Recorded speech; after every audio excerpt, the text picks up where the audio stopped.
ఓం శ్రీ గురుభ్యో నమః. శ్రీ హనుమత్ పంచరత్న స్తోత్రం. శ్రీరామనామాన్ని తన శ్వాసగా మార్చుకుని భక్తికి ప్రతిరూపంగా, సేవకు నిలువెత్తు నిదర్శనంగా నిలిచిన ఆంజనేయ స్వామిని స్మరించుకుంటూ మనలోని భయాన్ని తొలగించి ధైర్యాన్ని నింపేది హనుమంతుని స్మరణ. మనలోని అహంకారాన్ని తొలగించి వినయాన్ని నేర్పేది హనుమంతుని జీవితం. ఎన్ని కష్టాలు ఎదురైనా ధర్మం వైపు నిలబడే శక్తిని ఇచ్చేది ఆయన అనుగ్రహం. ఈరోజు మనం పరమభక్తితో శ్రీ హనుమత్ పంచరత్న స్తోత్రాన్ని పఠిద్దాం. ఈ స్తోత్రంలోని ప్రతి శ్లోకం హనుమంతుని భక్తిని, శక్తిని, కరుణను, శ్రీరామునిపై ఆయనకున్న అచంచలమైన భక్తిని మనకు గుర్తు చేస్తుంది. మనసును ప్రశాంతంగా ఉంచుకుని ఆంజనేయ స్వామిని ధ్యానిస్తూ ఈ స్తోత్రాన్ని అలాగే సరళమైన భావంతో, భక్తితో విందాం. జై శ్రీరామ్. వీతాఖిల విషయేచ్ఛం జాతానందాశ్రుపులకమత్యచ్ఛం సీతాపతిదూతాద్యం వాతాత్మజమధ్య భావయే హృద్యం. ప్రాపంచిక కోరికలను విడిచిపెట్టి శ్రీరాముని భక్తిలోనే పరమానందాన్ని పొందిన హనుమంతుణ్ణి శ్రీరాముని దూతగా, వాయుదేవుణ్ణి కుమారుడిగా నా హృదయంలో ధ్యానిస్తున్నాను.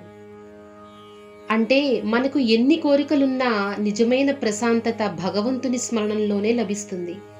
హనుమంతుడిలా మన శక్తిని స్వార్థం కోసం కాకుండా ధర్మం కోసం ఉపయోగించినప్పుడు మన జీవితం కూడా ఒక సేవగా మారుతుంది. తరుణారుణముఖ కమలం కరుణారసపూరపూరితాపాంగం సంజీవనమాశాసే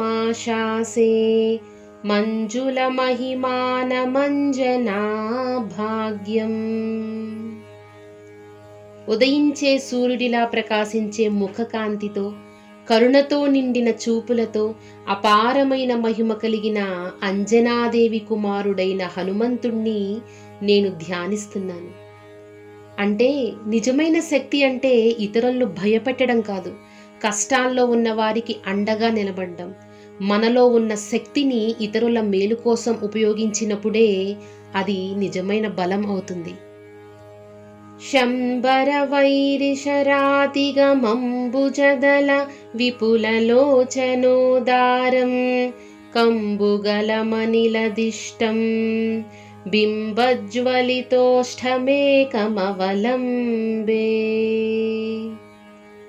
కమలదళాల వంటి విశాలమైన కన్నులు కలిగి, శంఖంలా అందమైన కంఠాన్ని కలిగి, ప్రకాశించే ముఖకాంతితో వెలుగొందుచున్న వాయుపుత్రుడైన హనుమంతుణ్ణి నేను ఆశ్రయిస్తున్నాను.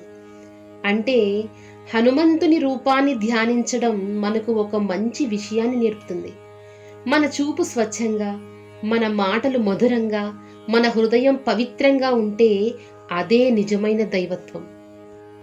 దూరీకృత సీతార్తిః ప్రకటీకృత రామ వైభవ స్ఫూర్తిః దారిత దశముఖ కీర్తిః పురతో మమ భాతు హనుమతో మూర్తిః. సీతాదేవి దుఃఖాన్ని తొలగించినవాడు, శ్రీరాముని మహిమను ప్రపంచానికి చాటినవాడు, రావణుని అహంకారాన్ని నాశనం చేసిన మహావీరుడైన హనుమంతుని దివ్యరూపం నా ముందు ఎల్లప్పుడూ ప్రకాశించుగాక. అంటే హనుమంతుడు తన గొప్పతనాన్ని చాటుకోవడానికి కాదు, శ్రీరాముని మహిమను చాటడానికి జీవించాడు. మనకు విజయం వచ్చినప్పుడు అహంకరించకుండా ఆ విజయాన్ని ఇతరులకు మేలు చేసేలా ఉపయోగించడమే ఆయన నుంచి మనం నేర్చుకోవాల్సిన ఒక గొప్ప పాఠం. వానర నికరాధ్యక్షం దానవకుల కుముదర వికర సదృశం దీనజనావన దీక్షం పవనతపః పాకపుంజమద్రాక్షం. వానరసేనకు నాయకుడైన వాడు, రాక్షసుల అహంకారాన్ని నాశనం చేసే తేజస్సు కలవాడు, దీనులను రక్షించడమే తన సంకల్పంగా కలిగిన వాయుపుత్రుడైన హనుమంతుణ్ణి నేను ధ్యానిస్తున్నాను. అంటే నిజమైన శక్తి మన కోసం మాత్రమే కాదు, ఇతరులకు అండగా నిలబడ్డానికి, కష్టాల్లో ఉన్న వారిని ఆదుకోవడం, ధర్మాన్ని కాపాడటం, సేవాభావంతో జీవించడం. ఇదే హనుమంతుడు మనకు చూపించిన మార్గం. ఏతత్ పవనసుతస్య స్తోత్రం యః పఠతి పంచరత్నాఖ్యం చిరమిహ నిఖిలాన్ భోగాన్ భుంక్త్వా శ్రీరామ భక్తి భాగ్ భవతి.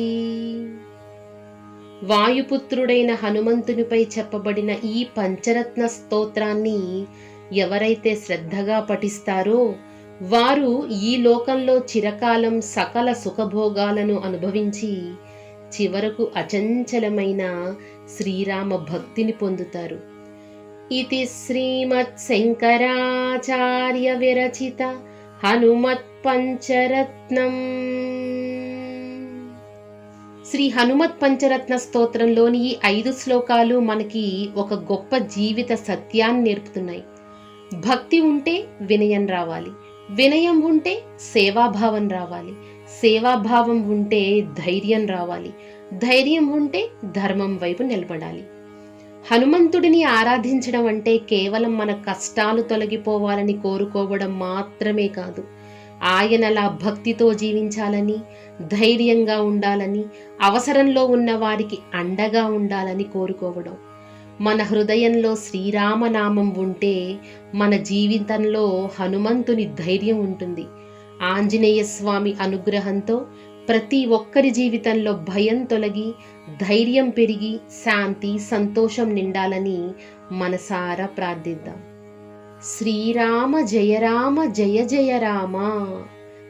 శ్రీ ఆంజనేయ స్వామి వారి పాదపద్మాలకు శతకోటి నమస్కారాలు. జై హనుమాన్, జై శ్రీరామ్.